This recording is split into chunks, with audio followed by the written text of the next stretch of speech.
শেখ হাসিনার তার পোলাপান নামে যুক্তরাজ্যে ৬,০০০ কোটির মতো খোঁজ পাওয়া গেছে, আমেরিকা বাদই দিলাম।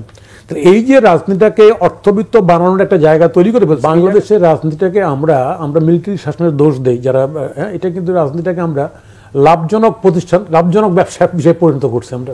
এই যেমন আজকে দেখলাম আমি ইউটিউবে লোটাস কামাল অর্থমন্ত্রী আর বড় ব্যবসায়ী, সে ভানুয়াতুরে গিয়ে নাগরিকত্ব নিচ্ছে টাকার বিনিময়ে। ওইখানটায় কত ডলার, কয় লাখ ডলার দিলে নাগরিকত্ব পাওয়া যায়, ছোট একটা দেশ দ্বীপরাষ্ট্র, ওখান থেকে নাগরিকত্ব নিচ্ছে।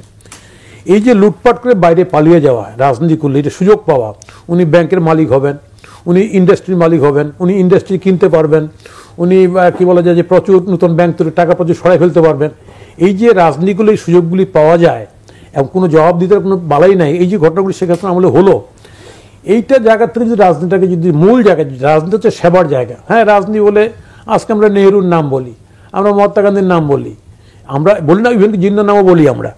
এই লোকগুলি তো অর্থবিত্ত কামানোর জন্য তো রাজনীতি করেনি, বা মৌলানা ভাসানীর নাম আমাদের দেশের, ইভেন কি বঙ্গবন্ধু শেখ মুজিবুর রহমান তো করে নাই তো। হ্যাঁ, তার অনেক সমালোচনা আছে, বা জিয়াউর রহমান, আমি যদি বলি আমার দেশের অনেক সমালোচনা করতে পারবো আমি রাজনীতিভাবে, কিন্তু বাট এটাকে একটা প্রফিট মেকিং সাবজেক্ট বানায় ফেলছে, অর্থবিত্ত বানানোর এটা বানাতে, এটা করে নাই।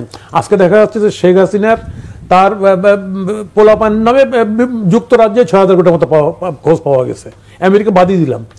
এই যে রাজনীতিটাকে অর্থবিত্ত বানানোর একটা জায়গা তৈরি করে ফেলছে, এই জায়গা থেকে যদি রাজনীতি মুক্ত না করা যায়, এটা কবে থেকে তৈরি হলো? এটা আমার ধারণা, এটা আমরা এরশাদকে দায়ী, এরশাদের সময় অতটুকু ছিল না যতটুকু বলেছি আমরা, আমার কাছে মনে হয়েছে।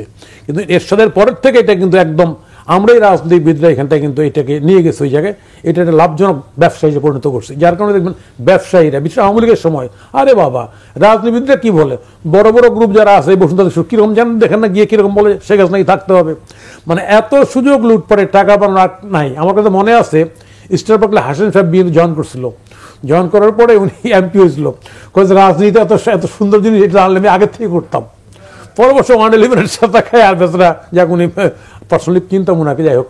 তাই বলছি এই যে ব্যবসায়ীরা, এই যে রাজনীতি মনে করলো যেটা, এটা বিরাট একটা আয় ইনকামের জায়গা, এই জায়গাটা থাকলে রাজনীতি কখনোই, বাংলাদেশের রাজনীতি কখনোই সুস্থ হবে না। আমার যেগুলি দেশে পৃথিবীতে এইরকম ঘটনা আছে, লুটপাটের ঘটনা আছে, অনেক দেশে আছে, ছিল একসময় ফিলিপাইনে ইমেলদা মার্কোস, ওর বইয়ের শুধু 1350 পেয়ার জুতোই পাওয়া যাচ্ছিল, সেটা জুতোটা কিনে একদিন পরেও নেই, বুঝছেন না? তা এগুলি ছিল।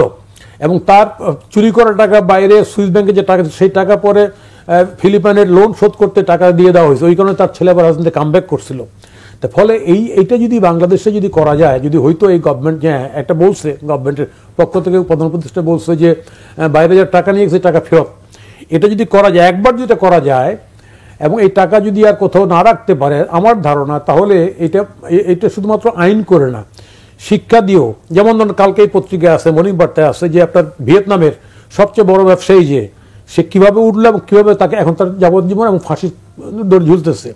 তা বাংলাদেশেও যদি এই বড় ব্যবসা যেটা করুক, মনে হইতে পারে এখন না উনি বড় ব্যবসা ওনাকে টাচ করে যাবেন, নো, এরা যদি রাজনীতিবিদ এবং ব্যবসা, এরা যদি আইনের মাধ্যমে যদি বিচারের জায়গায় চলে যায়, দু একটা জায়গায় দৃষ্ট শাস্তি হয়ে যায়, আমার ধারণা বাংলাদেশটা সঠিক জায়গায় যাবে। আর যদি এবারও যদি এরা ক্ষমা পেয়ে যায় যে না আমি বড় গ্রুপ, অমুক সাহেব, তাই না, অমুক দরবেশ, এগুলি সব কি, এগুলো করবেই, এরা করবেই, এগুলো হয়ই, এই ধারণা হলে কিন্তু বাংলাদেশের রাজনীতিকে কখনোই আমি নিষ্কলুষ করতে পারবো না। আমি এখানটা আমি উইথ ক্রিটিসিজম বলি, আপনি দেখেন ওনাদের পার্টির একজন নেতা 8-8.5 বছর ইন্ডিয়া থাকছে কষ্ট করে, আর আইসা যে গাড়িটা চড়ছে সেই গাড়িটা হচ্ছে ইসলাম নামে সবচেয়ে বড় ছোট্ট গাড়িটাতে উঠছে, সেটার জন্য তুমি দুঃখ প্রকাশ করেছেন না?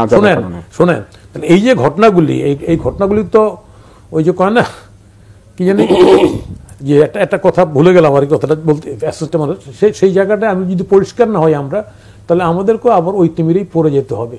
এবং যে কারণে আজকে এই যে অন্তর্বর্তী সরকারের এই যে বাচ্চা ছেলেপেলেরা অনেক বড় বড় কথাবার্তা বলতেছে, কারণ তারা দেখছে বারবার যে এই ঘটনাগুলি রিপিট হয়েছে in this way that way. আমরা চাই না এগুলি রিপিট হোক, আমরা অবশ্যই চাই না বাংলাদেশের যে যা পাস্ট আমরা যেটা হয়েছে এটা, কিন্তু এটা থেকে শিক্ষা নিয়ে আমরা এমন একটা ভবিষ্যৎ গড়তে চাই যেখানটায় রাজনীতিকে অবশ্যই এই লুটপাটের জায়গা থেকে, এই লাভজনক ব্যবসার থেকে এটাকে মুক্ত করে আনতে হবে, সেবায় পরিণত করতে হবে। এটা political leader definitely he will be honoured by the public as a leader, not by as a লুটেরা। আপনি রাস্তা দিয়ে হেঁটে যাবেন, মারা গেছে, আমি নাম বলতে চাই না, তাই না, আমরা বলছি উনি চিনি অমুক, উনি অমুক, এই চোরামতিনের নাম এখনো আছে, চোরামতিন। মুসলিম লীগের সব লোক চুরি করে নাই, কিন্তু এই লাল চেম্বারের মতিন চোরামতিন, বুঝছে না, ও পড়ে চোরামতিন। আর আওয়ামী লীগ দলটাকে তো শেখ হাসিনা তো গোটা দলটাকে তো এই জায়গায় নিয়ে শেষ করে ফেলছে।